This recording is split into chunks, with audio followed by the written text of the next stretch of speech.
నా నమస్కారాలు తెలియజేస్తున్నాను. మీ అందరికీ తెలుసు,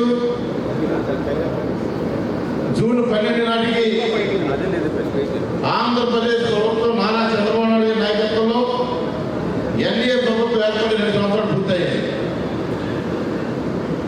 ఈ ఎన్డీఏ ప్రభుత్వంలో ఈ 2 సంవత్సరాల కాలంలో ఈ ఆంధ్రప్రదేశ్ యొక్క స్థితిగతుల్ని 2019 నుంచి 24 వరకు జరిగిన డ్యామేజ్ని పూడ్చుకుంటూ ప్రజా పరిపాలన చేస్తున్న ప్రభుత్వం ఏదైనా ఉందంటే అది ఎన్డీఏ ప్రభుత్వం అని చెప్పి ఆయన తెలియజేస్తున్నాం.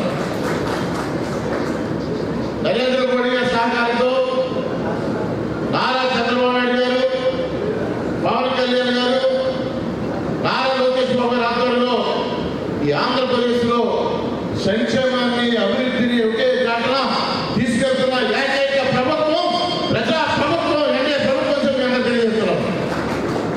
మన ముందుంది ప్రతి కార్యక్రమం చూసుకోండి. 4,000 రూపాయల కష్టించడం కానీ, అన్నదాత సుఖీభావం కానీ, తల్లికి వందనం కానీ, అలాగే మరి పోలవరం ప్రాజెక్టు కానీ, అలాగే అమరావతి రాజధాని నిర్మాణం కానీ, అలాగే కోస్టల్ కారిడార్ కానీ, రైల్వే జోన్ విషయంలో కానీ అన్ని కార్యక్రమాలు కూడా 24 నెలల్లో 23 లక్షల పెట్టుబడులు తెచ్చిన ప్రభుత్వం ఏదైనా ఉందంటే అది మన ఎన్డీఏ ప్రభుత్వం నారా చంద్రబాబు నాయుడు గారు తెలియజేస్తున్నాం. ఈ ప్రభుత్వంలో కూటమి ప్రభుత్వం నడవడం అంటే సామాన్య విషయం కాదు. చరిత్రలో 22 పార్టీలు నడిపిన ఘనత అటల్ బిహారీ వాజ్పేయి గారు ఉంటే ఈరోజు ఒక ప్రాంతీయ పార్టీగా, జాతీయ పార్టీ అధ్యక్షుడిగా నారా చంద్రబాబు నాయుడు గారు మరి కూటమి నడుపుతున్నారంటే ఎంతో సమన్వయంతో, ఎంతో పరిమితితో ఈ దేశంలోనే ఒక ముఖ్యమంత్రిగా మరి రాజకీయాల్లో అత్యంత సీనియర్ నాయకుడు ఎవరు ఉన్నారంటే నారా చంద్రబాబు నాయుడు గారు. 4వ ముఖ్యమంత్రి చేస్తూ కూడా ఈ దేశంలో 29 రాష్ట్రాల్లో కూడా అందరికీ సీనియర్ పెద్దలు ఎవరున్నారంటే అది నారా చంద్రబాబు నాయుడు గారిని అందరూ తెలియజేస్తాం. అలాగే ప్రపంచ వ్యక్తి నాయకుడు నరేంద్ర మోడీ గారు, అలాగే యువత వ్యక్తి నాయకుడు పవన్ కళ్యాణ్ గారు, అలాగే అభివృద్ధిని, విదేశీ పెట్టుబడిని ఆకర్షించే నాయకుడు నారా లోకేష్ బాబు గారు. ఇంతమంది గొప్ప నాయకుల్లో మన రాష్ట్రం ఎంతో గొప్ప ముందుకెళ్తుంది. ఇవన్నీ కూడా పెద్దలందరూ కూడా మన నియోజకవర్గం వచ్చిన పంపిస్తే ఏ కార్యక్రమం చేసామో, ఎన్ని అభివృద్ధి పనులు చేసామో, ఎన్ని కోట్ల రూపాయలు మరి రహదారులు కానీ, అలాగే వ్యవసాయాలు కానీ, పెన్షన్లు కానీ అన్ని కూడా మీరు అందరూ పెద్దలు చెప్తారు. కానీ కార్యకర్తల్లో ఇన్ని కార్యక్రమాలు ప్రజలకి అందిస్తున్న ప్రభుత్వం ప్రజలంతా చాలా హ్యాపీగా ఉన్నారు.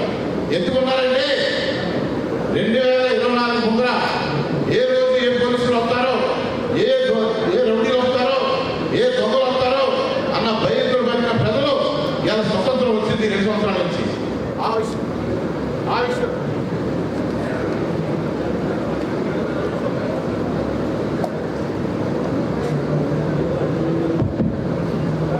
విషయంలో ప్రజలు చాలా ఆనందంగా ఉన్నారు. ప్రతి కార్యక్రమం అందుతుంది, ప్రతి ప్రభుత్వ పథకాలు అందుతున్నాయి, చాలా చక్కగా నిర్భయంగా జీవిస్తున్నారు. కానీ ఓటర్ల పార్టీ వచ్చినప్పటికీ కార్యకర్తల్లో ఒక చిన్న నిస్పృహ ఉంది. ఆ నిస్పృహ ఏంటంటే సుమారుగా 2 సంవత్సరాలు అయినా సరే పంచాయతీ ఎన్నికలు కానీ, మున్సిపాలిటీ ఎన్నికలు కానీ, సొసైటీ ఎన్నికలు కానీ ఎందుకు పెట్టడం లేదు కూటమి ప్రభుత్వం అనేది ప్రతి కార్యకర్త మనసులో ఉంది.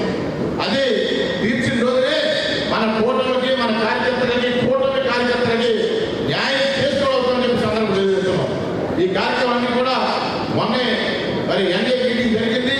ఆ మీటింగ్లో రాబోయే రోజుల్లో నవంబర్ లోపు అంటే సర్వ ఎన్నికల పర్యవేక్షణ జరుగుతుంది కాబట్టి, ఎన్నికల ఓటర్ పర్యవేక్షణ జరుగుతుంది కాబట్టి ఇది అయిననే స్థానిక ఎన్నికలు పెడతామని చెప్పేసి హామీ ఇచ్చారు. అలాగే మరి ఇంకోటి